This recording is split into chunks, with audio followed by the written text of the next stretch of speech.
নমস্কার, কেমন আছেন সকলে? আজকে আমরা আলোচনা করব আপনি কিভাবে নিজেই নিজের পেনশন প্ল্যান করতে পারেন যদি আপনি সবেমাত্র 60 বছর কমপ্লিট করেছেন বা অবসর গ্রহণ করেছেন কোনো চাকরি থেকে।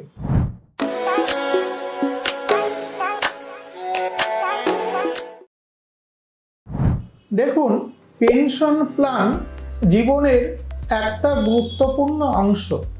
কেননা অবসরের পর প্রত্যেক দিন যারা সার্ভিস করে আসতেন তারা যে ধারাবাহিকতার মাধ্যমে প্রত্যেক মাসের নির্দিষ্ট তারিখে স্যালারি পেতেন, সেটা তার পরের মাস থেকে বন্ধ হয়ে যায়।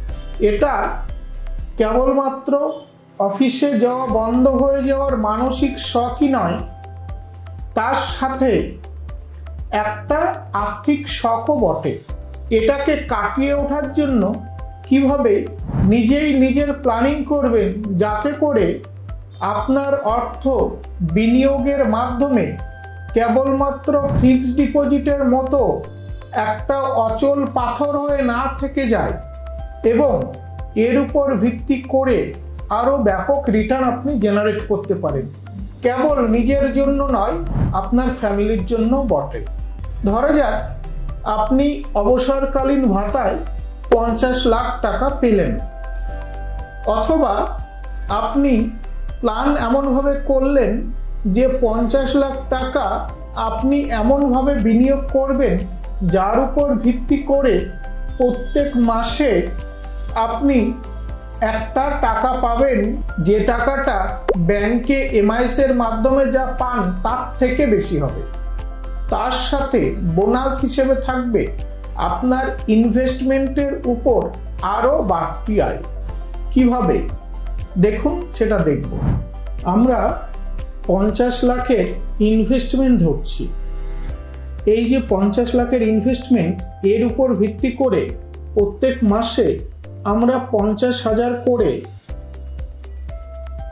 পেনশন নিতে চাই এবং প্ল্যান করছি এই বিষয়টা 20 বছর অবধি চলবে।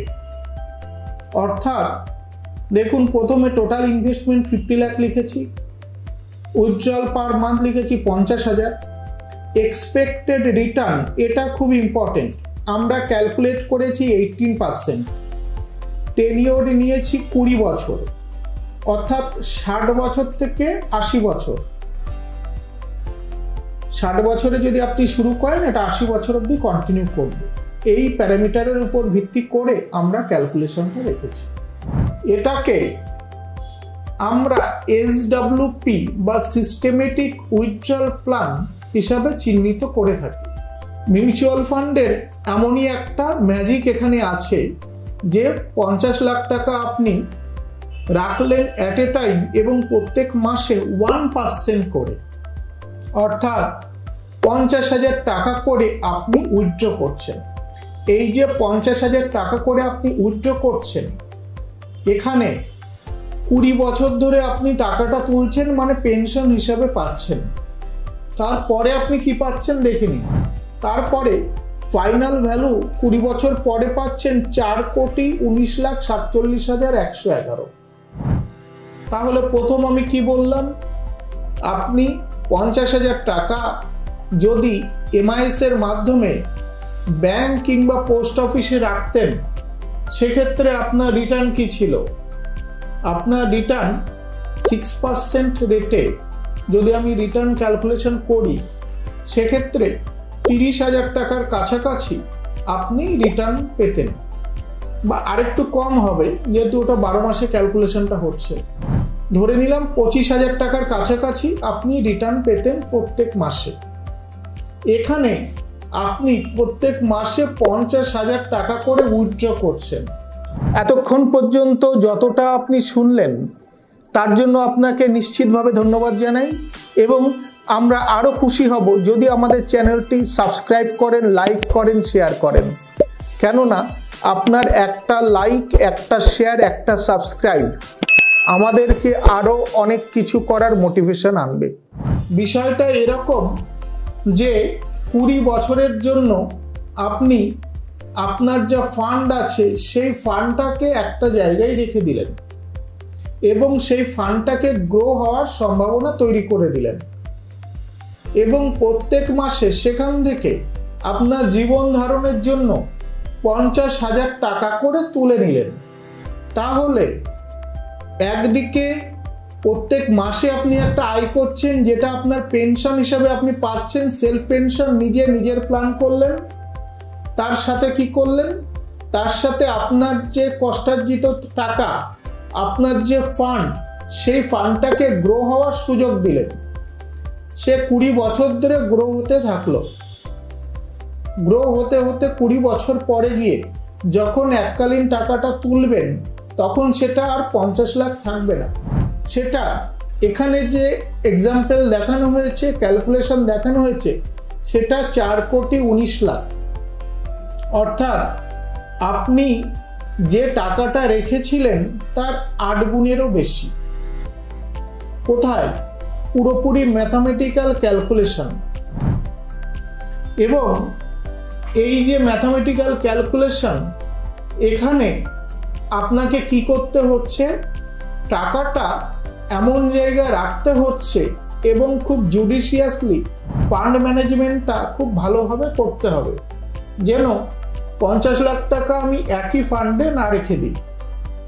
আমি 10টা আলাদা আলাদা ফান্ডে 5 লাখ টাকা করে ভাগ করে দেব, যাতে করে রিস্কের জায়গাটা যতটা সম্ভব মিটিগেট হয়ে যায়। তাহলে দুটো দিক থেকে আমার বেনিফিট হচ্ছে। এক, আমি নিজের প্ল্যানটা করছি, যেখানে আমি প্রত্যেক মাসে যে রিটার্নটা জেনারেট করছি অ্যাজ পেনশন, সেটা আপাতভাবে ট্র্যাডিশনাল পদ্ধতিতে যত হওয়া দরকার তার প্রায় দ্বিগুণ হচ্ছে। 2 নম্বর, আমি এককালীন ভিত্তিতে নির্দিষ্ট মেয়াদের পরে যে টাকাটা পাবো বা আমার ফান্ড গ্রো হয়ে যে টাকাটা হবে, এই ক্যালকুলেশন অনুযায়ী সেটা 8 গুণেরও বেশি হচ্ছে ম্যাথামেটিক্যালি। এবং এই ম্যাথামেটিক্সকে বাস্তবের পর্দায় আনতে গেলে আপনাকে জুডিশিয়াসলি ইনভেস্টমেন্টটা করতে হবে এবং বিশেষজ্ঞর পরামর্শ নিয়ে কাজটা করতে হবে। মনে রাখবেন, আমরা যখন কোনো মেডিসিন খাই তখন ডক্টরের পরামর্শ নিয়ে থাকি, কেননা সেটা নিজের শরীর। আর এখানে আপনি যে টাকাটা বিনিয়োগ করতে চলেছেন, সেখানেও আপনার ডক্টর দরকার, ফিনান্সিয়াল অ্যাডভাইজার, যারা আপনাকে সঠিকভাবে গাইড করবে, ফান্ডগুলোকে চুজ করতে সহায়তা করবে এবং প্রতি 6 মাস পর পর রিভিউ করে দেখবে যে ফান্ডগুলো আছে, ফান্ডগুলো ঠিকঠাক পারফর্ম করছে কিনা, বেঞ্চমার্ক ইন্ডেক্স তার থেকে বেটার পারফর্ম করছে কিনা, আপনি যে 18% করে ক্যালকুলেশন করেছেন, সেই ফান্ডগুলো সেইটাকে মেনটেন করতে পারবে কিনা। এক্ষেত্রে আপনি আরো বেশি রিটার্ন পেতে পারেন। আবার কখনো কখনো রিটার্নটা কমও হয়, কিন্তু আমরা যদি সঠিকভাবে ফান্ড ম্যানেজমেন্টের কাজটা করি, তাহলে এই রিটার্নটা অনেকটা বেটার হওয়ার সম্ভাবনা রয়েছে। এই সম্ভাবনার প্রেক্ষিতে দুটো জায়গা রয়েছে, যার উপর ভিত্তি করে আপনি নিজের পেনশনটাও বাড়িয়ে নিচ্ছেন এবং এককালীন যে টাকাটা পাচ্ছেন অথবা আপনার পরবর্তী প্রজন্মের জন্য রেখে যাচ্ছেন, সেই টাকাটাও অনেকটাই বেশি। টাকা আপনার, সিদ্ধান্ত আপনার। আমরা আপনাকে নতুন একটা পথের দিশা দেখিয়ে দিলাম। আপনি নিজের মতো করে সিদ্ধান্ত গ্রহণ করুন। আর আপনার এই সিদ্ধান্তের ক্ষেত্রে যদি মনে হয় আমাদের সাথে কথা বলার দরকার, স্ক্রিনে দেওয়া যে নম্বরটা রয়েছে সেই নম্বরে যোগাযোগ করুন। আমরা নিশ্চিতভাবে আপনাকে আপনার সিদ্ধান্ত নেওয়ার জন্য সহযোগিতা করব। ধন্যবাদ।